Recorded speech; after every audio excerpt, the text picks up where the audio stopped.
خوتي خواتاتي صباح الخير عليكم اهلا وسهلا مرحبا بكم يا جماعه الخير رجل في الاول والسلام عليكم. J'espère que vous allez bien, j'espère que vous vous portez bien. Nous avions commencé cette journée du 21 mars 2024 par une longue émission, j'avoue. Beaucoup d'entre vous nous demandent de faire des émissions de 10, 15 minutes, 8 minutes. Ce n'est pas possible, Yanis. L'actualité algérienne, elle est très compliquée. On n'est pas là pour faire des clics. Je vous le dis toujours. Nous demandons votre attention, votre implication, votre concentration parce qu'on est dans une démarche d'enquête, d'investigation, d'explication, d'analyse, de décryptage de phénomènes très complexes de l'actualité algérienne. Nous avons commencé cette journée, elle était longue notre première émission parce qu'on parlait de l'incroyable, de tout simplement et hallucinant communiqué de la présidence de la République à la suite d'un événement controversé, inédit, où un chef de l'État, c'est la première fois dans l'histoire de l'Algérie, un président de la République organise une cérémonie spécialement dédiée, ou une cérémonie pour dérouler spécialement le tapis rouge, et une cérémonie pour rendre hommage et pour encourager une organisation privée. Il ne s'agit pas d'une entreprise ou d'un groupe privé qui a exporté des millions de dollars, qui a réalisé des marchés importants à l'étranger, qui a fait rayonner l'image de l'Algérie à l'étranger, qui a propulsé le Made in Algérie. Il s'agit d'une organisation patronale nouvellement créée que depuis février 2022, le CREA, le Conseil du renouveau économique algérien, dirigé par un monsieur Kamel Moula, qui n'a absolument rien d'extraordinaire. Ce monsieur n'a rien fait, n'a aucun mérite, pardonnez-moi. Oujder Kamel Moula.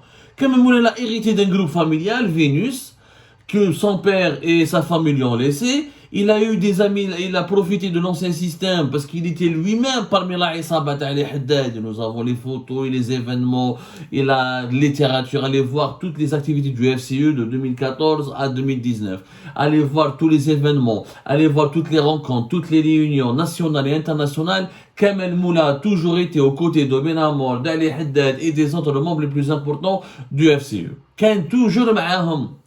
Il a toujours été à leur côté. Il a toujours été l'un de leurs collaborateurs. Il a toujours voulu, il a toujours profité des séances photos, des cérémonies, des dîners, des déjeuners, des réunions du bureau du FCE avec le gouvernement à l'époque, ou avec les ambassadeurs étrangers, ou avec des partenaires étrangers, ou avec des membres de la société civile. Il n'a jamais fait défaut. Kamel Moula est un pur produit de la Isaba de Ali Haddad, du FCE de Ali Haddad. Oulium Abdelmajid Tebboune, il dit non, il a toute ma confiance. L'organisation dirigée par Kamel Moula a toute ma confiance. Elle a réussi dans la contribution à la stabilité du marché national. Et il y a où la stabilité du marché national? Nous vivons une inflation à 2 chiffres dans pas mal de secteurs, y compris et surtout en ce qui concerne la première dépense des ménages algériens, qui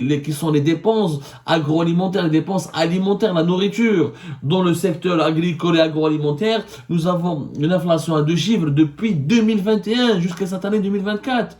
Nous entamons la 4e année d'une très forte inflation. Les pénuries, l'appauvrissement des ménages, le chute du pouvoir d'achat, l'augmentation du chômage, l'absence de tout projet. Il n'y a pas un seul projet qui a été réalisé. On ne vit que des projets de la Isaba d'avant, de la Isaba d'Abouteflika. Rien. Qu'est-ce que Tebboune a inauguré grâce aux responsables et aux patrons du CREA? Qu'est-ce qu'ils ont fait? Quelle est l'usine? Quelle est la nouvelle usine? Quel est le nouveau projet qui a été initié spécialement uniquement durant le premier mandat d'Abdelmajid Tebboune? Il n'y en a pas aucun. Alors, il n'y en a pas un seul. Ce qui est encore plus grave, c'est dans le communiqué de la présidence de la République qui fait parler, qui impute à Abdelmajid Tebboune une confiance absolue qu'il place. Je ne sais pas si Abdelmajid Tebboune a lu les communiqués qui parlent en son nom. Je ne sais pas s'il contrôle. Je ne sais pas si Abdelmajid Tebboune contrôle ce qu'on dit en son nom dans les communiqués, les écrits officiels du palais présidentiel de Mouladia. Alors, un chef d'État qui félicite une importante organisation, alors que cette organisation ne date que depuis 2022, elle n'a même pas présenté un bilan.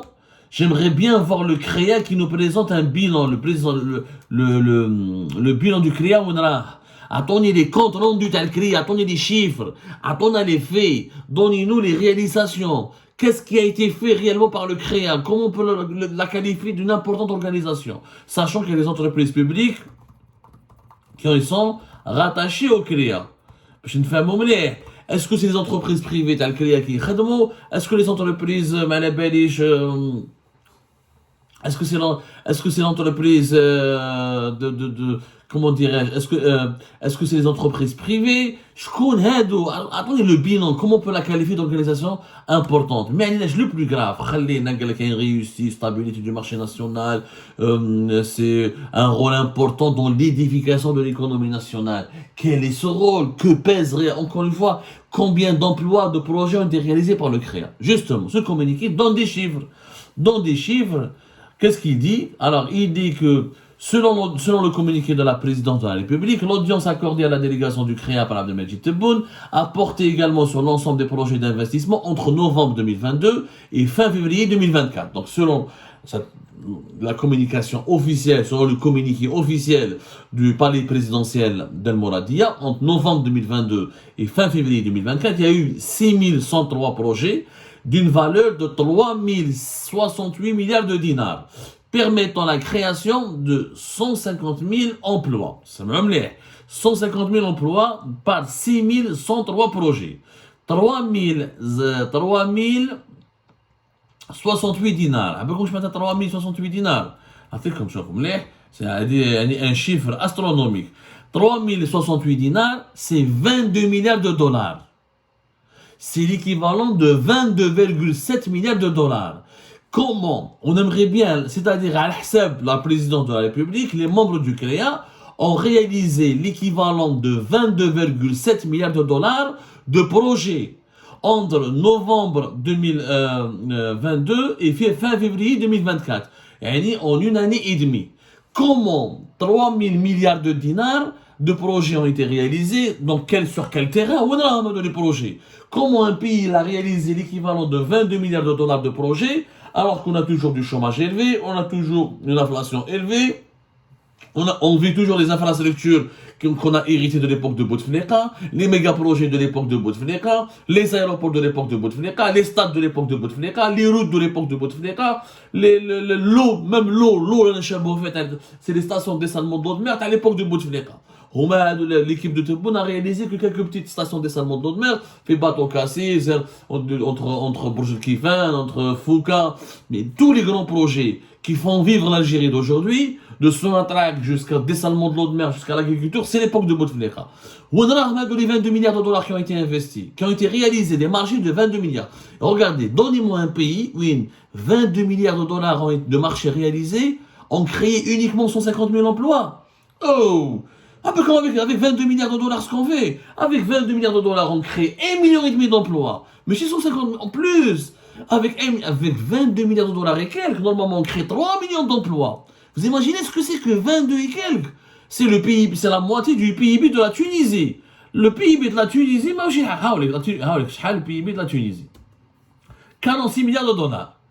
Yani, à la présidence algérienne, le CREA, Kamel Moula ou Jma'atou, ont réalisé les marchés de plus de 22, l'équivalent de 22,7 milliards de dollars, c'est-à-dire la moitié du PIB, pratiquement la moitié de toute la richesse créée par la Tunisie. Et que tous ces projets n'ont créé que 150 000 emplois. C'est impossible, c'est du mensonge. C'est une insulte à l'intelligence. Quand on publie de tels chiffres qui sont faux, irrationnels, parce qu'avec autant d'argent, tu m'as dit j'ai créé 1,5 million d'emplois, je te crois. Et encore, quand on crée 1,5 million d'emplois, pourquoi nous avons plus de 5 millions de chômeurs qui frappent à la porte de l'ANEM? Et comment nous avons 2 300 000 de chômeurs qui touchent l'allocation chômage, alors que soi-disant vous avez réalisé plus de 22 milliards de l'équivalent de 22 milliards de dollars de marché, de projets économiques. Ça n'a aucun sens. Si nous avons réalisé 6103 projets pour 22 milliards de dollars et quelques, on n'aurait pas eu 2 300 000 de chômeurs qui cherchent l'allocation, qui cherchent chaque mois, qui veulent toucher chaque mois 15 000 dinars. On n'aurait même pas eu de chômage. On n'aurait même pas eu de chômage. On ne crée pas 150 000 emplois avec 22 milliards de dollars. 22 milliards de dollars, c'est énorme comme budget. C'est beaucoup d'argent. 150 000 emplois peuvent être créés avec 2 ou 3 milliards de dollars. Donc il y a déjà une incohérence totale, un manque de rationalité, un manque de bon sens. Quand on veut, on a l'impression que Tebboune, son propre équipe travaille contre lui. Son propre équipe, sa propre équipe. Tebboune n'a pas besoin d'opposants, n'a pas besoin de Abdou Sammar comme détracteur. Même s'il n'aime pas, pour une raison, pour X raison, pour une raison que je ne comprendrai jamais, mais là je ferai tout à l'heure une émission spéciale, un message que je lancerai spécialement à M. Abdelmajid Tebboune, qui à chaque fois que l'Algérie parte, et s'est fait des révélations dans des dossiers ou dans des enquêtes, il nous insulte, il nous condamne, il nous diabolise, et à la fin nous avons eu raison, et à la fin l'histoire nous donne raison. Mais c'est pas grave, peu importe notre personne, ça c'est un autre sujet. Mais le préjudice moral pour Abdelmajid Tebboune, il est énorme, c'est pas crédible, les Algériens sont pas cons. Tu leur dis j'ai financé 3600 milliards de dinars. À la fin, reste 150 000 emplois. Ou les gars, le chômage, ou le miséria, où ils ont les projets. Il y a un film documentaire que c'est le CREA a réalisé 6103 projets. C'est simple. Je demande à M. Kamel Moula, même s'il n'est pas très intelligent, même s'il n'a pas fait de grande école, même s'il n'a pas de mérite dans la fortune familiale qu'il a héritée, mais il peut au moins nous faire diligenter une équipe, dérouler un film documentaire, t'as une demi-heure, t'as 52 minutes, allez, filmez-nous, donnez-nous un film documentaire, filmez-nous tous ces 6103 projets que vous avez réalisés. Sauf si vous les avez réalisés en Mauritanie ou dans un autre pays, mais je parce que les Algériens n'ont pas vu ces projets-là. On voit des extensions de certains projets commencer et débuter fait Bouteflika, où on voit la finalisation ou l'achèvement de certains projets commencer fait Bouteflika, ou la réception de certains projets commencer à l'époque de Bouteflika. Mais je n'ai aucun projet. Ou dans la ligne donnez-nous des preuves, des photos, des vidéos, des documents, des comptes rendus, des résumés de ces projets pour qu'on les voit. Nous n'avons rien vu. Nous n'avons rien vu. 22 milliards de dollars et quelques en une année et demie. C'est extrêmement important comme investissement. Très peu de pays arrivent à faire 22 milliards de dollars d'investissement en une année et demie, avec uniquement 150 000 emplois. Mais allez, je vous la contradiction. Le même communiqué, qu'est-ce qu'il dit? La valeur des investissements étrangers directs s'élève à 38 milliards de dinars. Comme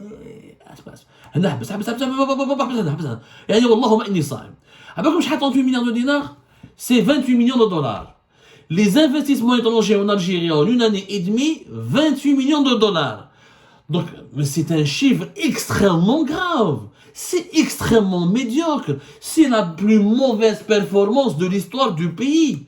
28 millions de dollars dans un pays comme l'Algérie, qui est 47 millions d'habitants aujourd'hui, un marché énorme, un pays stratégique, pivot de la Méditerranée, pivot de l'Afrique du Nord, pays qui occupe une place centrale au cœur de l'Afrique du Nord et du Maghreb et de la Méditerranée, n'a attiré que l'équivalent de 28 millions de dollars d'investissement étranger. C'est du jamais vu en une année et demie, en presque 2 ans. Je vous donne des chiffres. Il faut savoir que le Rwanda, un petit pays, quand même, a accueilli plus de 212 millions de dollars d'investissement en une année. Le Kenya, 448 millions de dollars en une année. L'Ouganda, pratiquement une quarantaine de millions d'habitants comme l'Algérie. Plus de 1 milliard 100 000, 1 milliard 100, 1 milliard 2 d'investissement. Le Congo, Kinshasa, 1 milliard 800 000. 1 milliard 800 millions, 1 milliard 800 millions, 1 milliard, 2 milliards de dollars d'investissement. Le Burundi, un petit pays de rien du tout, c'est l'un des pays pratiquement classés toujours le pays le plus pauvre du monde, il a attiré 10 millions de dollars d'investissement étranger en une année. C'est-à-dire que l'Algérie n'a fait que le double du Burundi, qui est pratiquement le pays le plus pauvre de la planète. C'est pas normal. C'est pas normal. C'est pas normal, Yannis. C'est qu'il y a un problème. Il y a un problème. C'est un chiffre qui, ça discrédite Abdelmajid Tebboune, ça fait de lui le président le plus mauvais de l'histoire de l'Algérie. L'Algérie n'a attiré qu'une vingtaine de millions de dollars d'investissement étranger, ça fait de M. Tebboune le plus mauvais président d'étranger, le plus mauvais président de l'histoire de l'Algérie. Donc, le chiffre n'aurait jamais dû être révélé. Et je vous,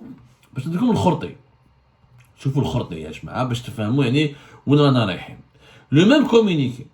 Alors il dit qu'il n'y a eu que 38 milliards de dinars d'investissement étranger, tandis que la valeur des projets d'investissement en partenariat a atteint 844 milliards de dinars. 844 milliards de dinars, Haïlik. 844 milliards de dinars, c'est quoi? C'est l'équivalent de 6,2 milliards de dollars. Alors, expliquez-moi comment, regardez, là il faut vraiment ramener les plus grands économistes du monde. Les plus grands économistes du monde pour qu'ils nous expliquent cette équation. Comment un pays qui n'a attiré que l'équivalent en une année et demie, quand même, de novembre 2022 à fin février, c'est pas moi qui le dis, c'est le communiqué de la présidence algérienne.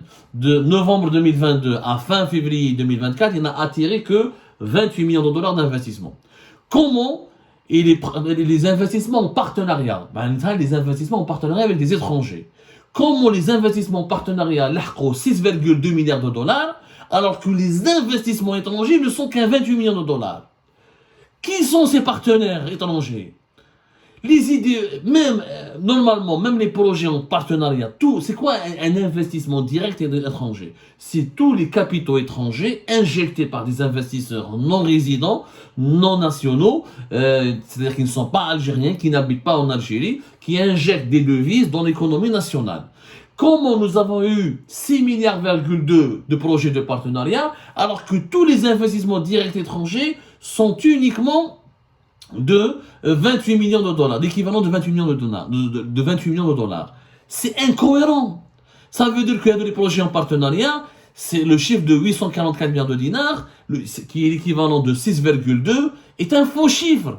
Ce n'est pas possible. Des étrangers qui ne ramènent que 28 millions de dollars ne peuvent pas être partenaires dans des projets de 6,2 milliards de dollars. Sauf si c'est pas leur argent. Ce sont des étrangers qui sont venus chez nous et c'est les banques algériennes qui leur ont donné leur argent, tout l'argent. C'est-à-dire que Mohamed Jebouel, ils sont partenaires de quoi? Ils ont ramené le savoir-faire, ils ont ramené la technologie, mais voilà. Des partenaires de quoi? Parce que quand il y a un partenariat dans un projet, ça veut dire quoi? Ça veut dire que ce sont deux parties, deux entreprises qui décident de s'unir, de collaborer ensemble, de joindre leurs efforts pour financer, pour créer un projet commun. Le partenariat, il est d'abord financier avant d'être organisationnel, managérial. Mais qu'est-ce qu'un projet, une entreprise se regarde SM? Ça n'existe pas, sauf dans des cas très précis. Des détenteurs de brevets, des détenteurs de technologies de pointe, des détenteurs, c'est le seul qui fabrique de la seringue, c'est le seul qui fabrique de la caméra, il a le monopole pour fabriquer de l'imprimante. Mais sinon, c'est un projet, oui, il y a un partenariat, mais il y a une seule entreprise qui détient tous les capitaux, qui ramène tout l'argent, ça n'existe pas. Ou là, en tout cas, ça n'a pas de sens. Sauf que ce sont les banques algériennes qui ont prêté à ces investisseurs étrangers. Et c'est pour ça que les investisseurs étrangers ne ramènent pas de l'argent. Or, si les étrangers viennent chez nous et prennent l'argent de nos banques, donc ce n'est plus des investisseurs, ce sont des profiteurs. Et donc, on a une bled, comme si demain je viens ici en France, c'est les banques françaises qui me donnent de l'argent pour investir dans leur propre pays. Mais les Français n'ont pas besoin de moi. Ils ont leurs propres entreprises pour créer leur propre richesse. On définit un investissement étranger par sa capacité à mobiliser des capitaux dans notre pays, dans le pays où il vient, où il s'installe. Mais c'est des chiffres incroyables. En réalité, il n'y a pas de marché. Tous ces chiffres-là sont mensongers, ont été inventés de toutes pièces. Et je défie les services de la présidence et les équipes du CREA de nous donner un exemple concret. Un exemple concret de ces 6100 projets, Madame Benesh, 6100 et quelques projets, 6103 projets, et de nous expliquer comment se fait-il qu'on passe de 28 millions de dollars d'investissement étranger à 6 milliards et quelques de dollars de partenariat avec des investisseurs étrangers. J'ai rien compris.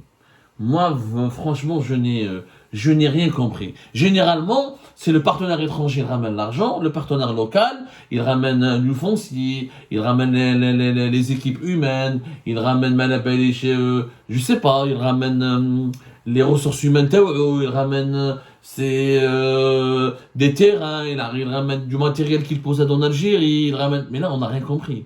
On n'a absolument rien compris à ces chiffres-là. Je suis désolé, on a parlé, ça rappelle la fameuse émission que nous avions faite il y a de cela 3 jours, quand on a comparé l'Algérie de Bouteflika avec l'Algérie de Tebboune, où au niveau des investissements étrangers, comme au niveau des réserves de change, l'Algérie s'est totalement appauvrie. On est passé de plus de 2 milliards de dollars d'investissement étranger en 2009 à moins de 80 millions de dollars d'investissement étranger en 2022. Et là, les chiffres officiels parlent de l'équivalent de 28 millions de dollars. C'est extrêmement ridicule. Même les pays les plus pauvres du continent africain arrivent à attirer plus de 20 millions de dollars d'investissement étranger par an. Chez eux, c'est extrêmement grave. Les réserves de change, j'en parle pas. On était à plus de 200 milliards de dollars à l'époque de Bouteflika. On n'est même pas 90 à l'époque de Tebboune. Il n'y a pas de table, il y a aucun table, il n'y a même pas de comparaison possible entre les deux époques. Mais là, je suis désolé, c'est une insulte au président Abdelmadjid Tebboune. On est en train de le discréditer. Ils sont en train de le tourner en dérision, de le tourner en bourrique.